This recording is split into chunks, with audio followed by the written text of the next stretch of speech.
Hey guys, I have 2 minutes. Everybody's outside playing, so I want to jump on here. Rather than typing a novel, I figured it would be better for me to just jump on here and tell you what I'm thinking. Something that's been very helpful for me is in doing my reading and listening and personal growth and development time, the things that I'm learning give a bigger perspective on. So you have a leader that calls you and says, I've got 5 people that are quitting. Everybody's turning off. What do I do? My initial knee-jerk reaction or panic button was, what have I done wrong as a leader? What have I done wrong? I'm signing the wrong people. I didn't know or understand what network marketing was. And so for me, being a newbie just in the profession and not understanding it, I didn't realize that there is a law of averages. There is a natural attrition rate, and it's different for everybody, but as people are leaving, I found that I had switched into management mode. And so once I guess it was Emerald, a lot of people get to that awesome position of Emerald and they're like, there's my team. We're awesome. We're good. And if you switch over to management mode with your team that's existing and you forget that you need to always be in recruiting mode, bringing 1 to 2 new people in every month, I think that's where people realize, I have people leaving. I can't do anything about it. Your team starts to dwindle. Morale goes down.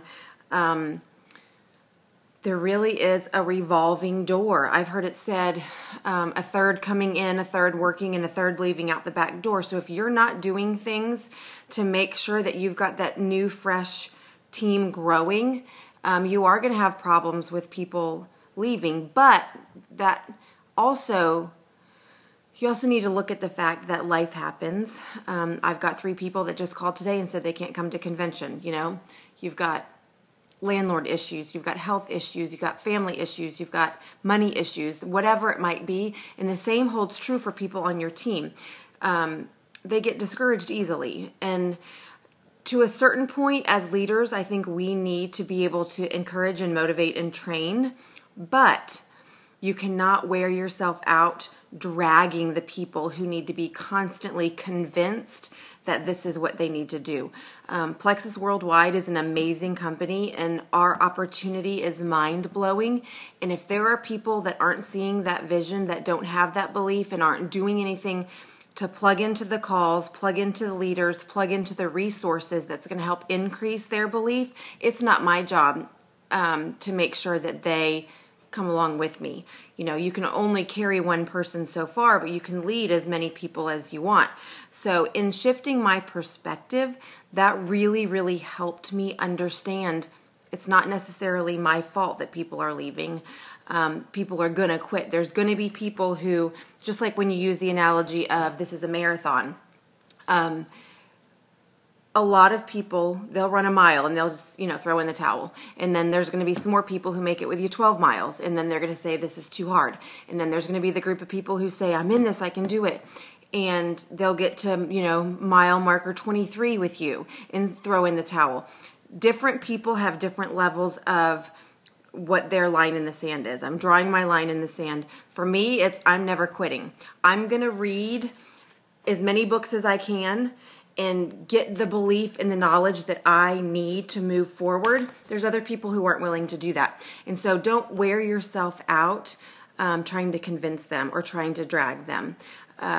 I have a lot of people who are spinning their wheels and draining their energy but they're already signed up, they're already in the business. If I can just get them re-motivated, sometimes it's just better to move on.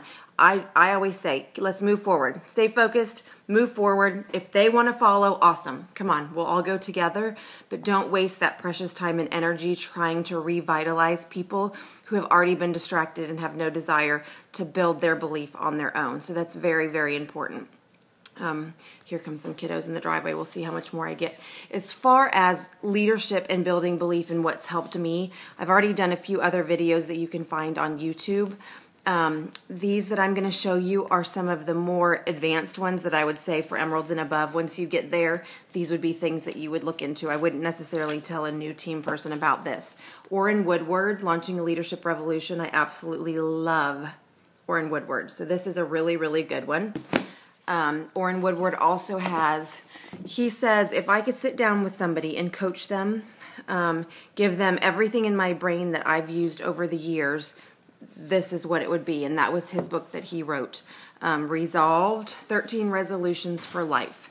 Has been a really, really good. Hey, come see, Mommy's doing a video. You want to come say hi? Say hi to everybody. Say hi. Were you playing? Yeah. Okay, blow kisses to everybody. Mwah. Say, see you later. Yeah. See you later. Okay, Mommy's going to finish her video, okay? Who is that? Who are you? Hudson. Good job. Okay. Oh, yep, kisses. Okay, very good. Okay, let Mama finish. Okay, so. Hey, you go with Daddy. Mommy's going to finish this. Okay, so this is a really, really good one. Building belief.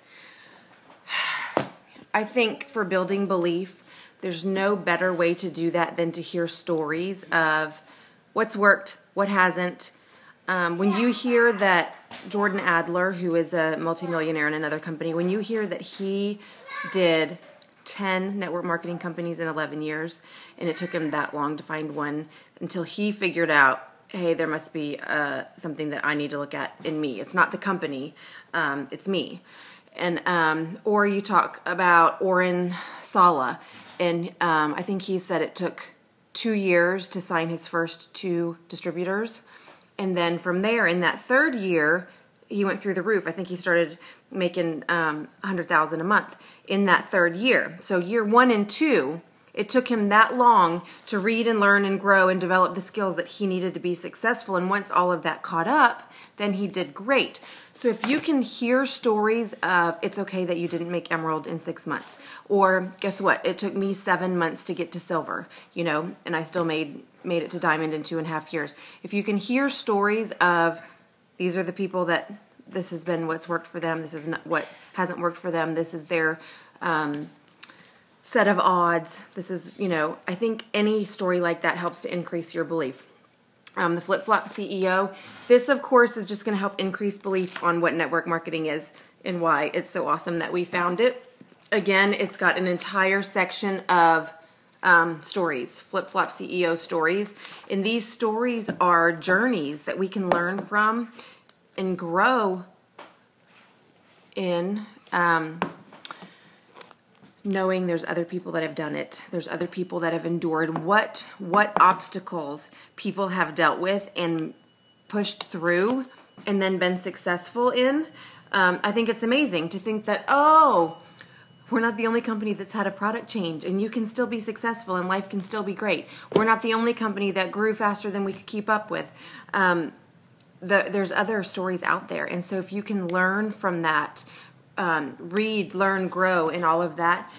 If you need a shorter read, Networking Times, they always do a feature person that's got several pages, but then they do a bunch of shorter articles.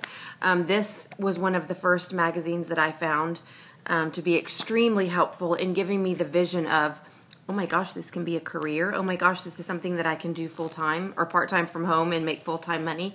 So that was very, very helpful. Easy read. Greatest Networkers in the World. I think there's 2 or 3 volumes of this, and it's the same thing. Jordan Adler's stories in here, Donna Impson, Randy Gage. I love, speaking of Randy Gage, I love what Randy Gage says. He says, hope is what brings you into network marketing, and belief is what keeps you there. So specifically, Molly, for your question that you had, you've got all these people that have signed up as ambassadors who have joined, you know, whoever's team below your leaders. The hope that they hoped that they would lose weight, or they hoped that they made a certain amount of money, or whatever it is that they were hoping for when they joined, that got them into Plexus. Now, what happens after that to increase and build their belief is going to matter how long they stay and what they're willing to do.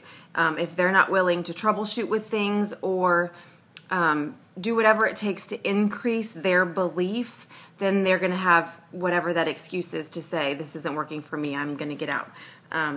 So I loved that quote anyway. So we need to always be working to increase our belief. I believe in the profession, what network marketing is, increase our belief in the company, increase our belief in the products.